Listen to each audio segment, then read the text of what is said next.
Muy buenas noches amigos, qué placer recibirlos en esta primera edición de Ampliamente, un espacio donde abordaremos la dinámica internacional y trataremos de dar respuesta a todas las preguntas que surgen del mundo tan complejo en el que vivimos. En esta primera edición analizaremos la situación política y la crisis de seguridad que vive el Ecuador, que este domingo se enfrentó a una primera vuelta electoral tras el anuncio de Guillermo Lasso en el mes de mayo de adelantar estas elecciones presidenciales. Hoy analizaremos toda la situación y el escenario político que vive el Ecuador.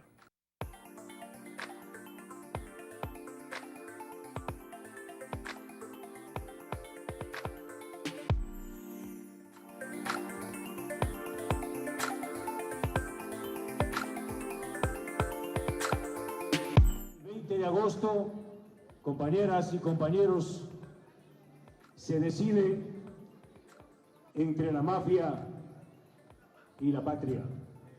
Ecuador es un pequeño país sudamericano con 18 millones de habitantes y considerado hace solo algunos años como uno de los más pacíficos de la región. Vive hoy la peor crisis de inseguridad de su historia. Hoy analizamos la razón del aumento de la violencia en Ecuador, el escenario político y los resultados de la primera vuelta de este domingo. Comenzamos así ampliando algunos datos de este país. Ecuador es un país soberano ubicado en la región noroccidental de América del Sur, compuesto por 24 provincias.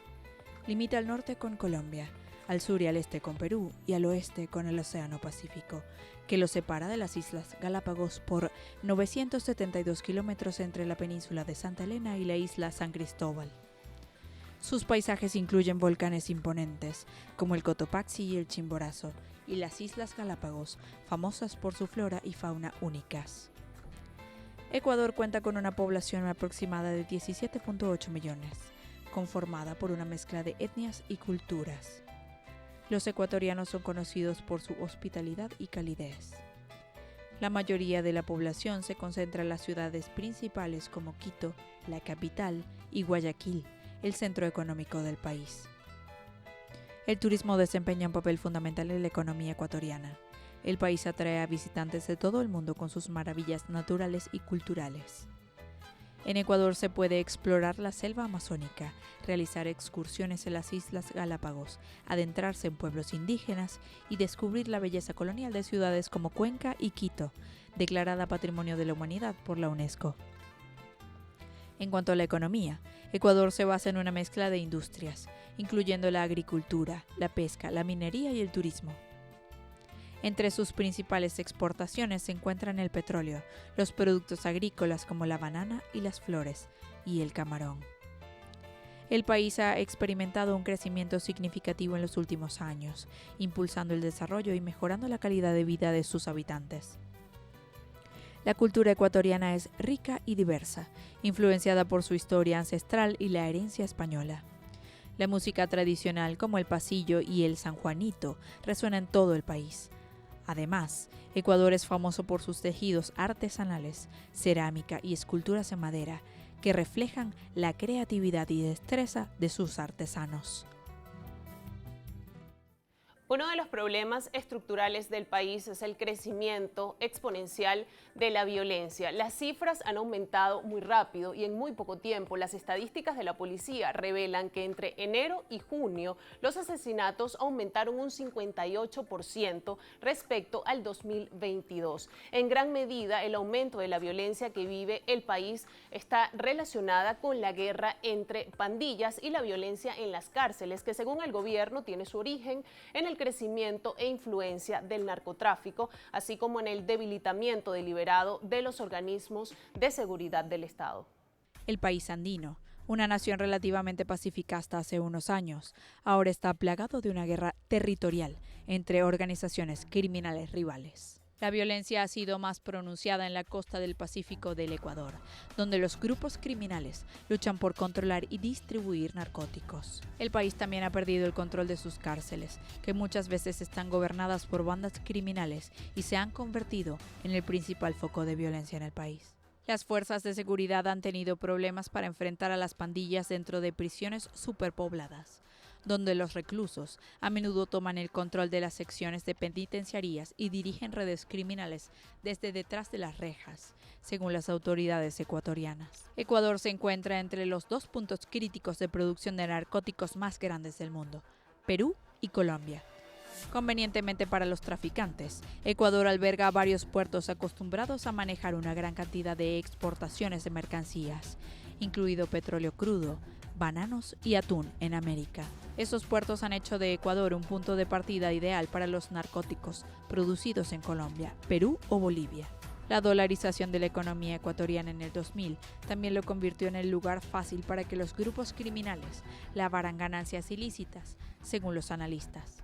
La inseguridad económica también ha ayudado a algunos ecuatorianos a cometer delitos. Al igual que muchos países de la región, Ecuador se vio profundamente afectado por los bloqueos y restricciones durante la pandemia de COVID-19. Más de la mitad de su fuerza laboral está en la economía informal, lo que significa que millones de personas no tenían un contrato ni paquetes de beneficios en los que confiar cuando el país cerró. Esto despejó el camino para los reclutadores criminales, dicen los expertos.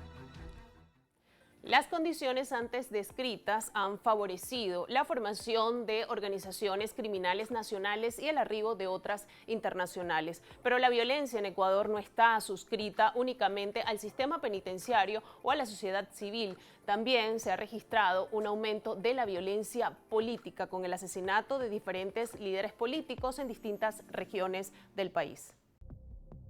La violencia que vive el país se ha cobrado la vida de distintos líderes políticos y marcó el arranque de la campaña electoral. El domingo 23 de julio fue asesinado el alcalde de Manta, una ciudad de la costa ecuatoriana, uno de los principales puertos del país y puerta de salida del traslado de estupefacientes desde Colombia. Agustín Itriago, de 38 años, fue acribillado cuando hacía un recorrido por unas obras de alcantarillado en el barrio 15 de septiembre. Itriago tenía reputación de ser incorruptible y no tenía vínculos con los diferentes grupos del crimen organizado que operan en Manta. En este hecho, que las autoridades calificaron de atentado, también murió Arianna Estefanía Chancay, una deportista que se había acercado al funcionario para pedirle una ayuda.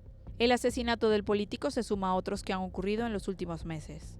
Una semana antes, Rinder Sánchez, candidato a diputado por la también conflictiva provincia de Esmeraldas, fue baleado cuando 4 sujetos pretendieron robarle su auto y en febrero 2 aspirantes a alcalde murieron en sendos atentados.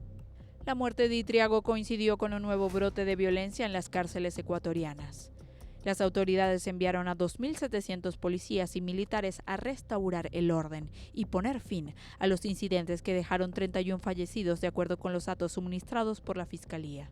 La respuesta del presidente Guillermo Lasso no se hizo esperar y decretó un nuevo estado de excepción. Tras este hecho, en algunas ciudades y poblaciones se produjeron atentados y ataques con bombas contra establecimientos comerciales y vehículos particulares y de transporte público. A la lista de líderes políticos víctimas de la violencia en Ecuador se sumó el asesinato a tiros de Fernando Villavicencio, candidato presidencial de Ecuador, el pasado 9 de agosto, esto tras un ataque perpetrado presuntamente por sicarios. Villavicencio era uno de los 8 candidatos presidenciales para las elecciones generales anticipadas de este 20 de agosto.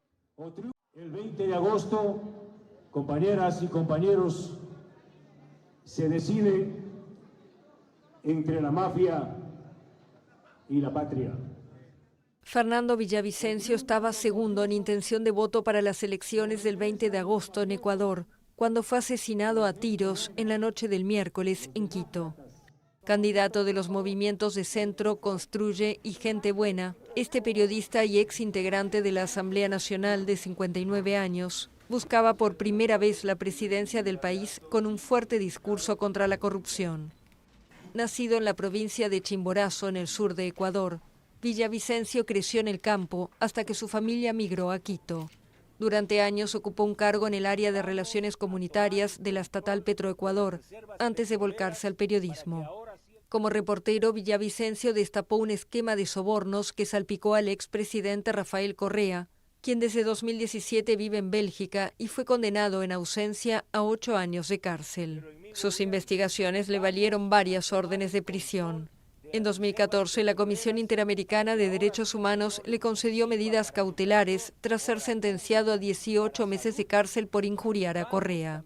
Lasso marcó un precedente al ser el primer presidente ecuatoriano en usar la muerte cruzada. Esta decisión obligó a adelantar elecciones que debían realizarse en 2025 y de esta manera llevar a cabo unos comicios de emergencia que se pautaron para este domingo 20 de agosto. Una campaña electoral muy marcada por la violencia con el asesinato de Fernando Villavicencio, uno de los 8 candidatos. El atentado contra él, representante del Grupo Construye, conmocionó al país en medio de la crisis de seguridad más grave que vive el país en los últimos años. Al regreso analizaremos lo que ha sido la segunda vuelta electoral en Ecuador, donde Luisa González y Daniel Noboa se disputarán este nuevo ciclo electoral en el mes de octubre. Hacemos pausa y ya regresamos.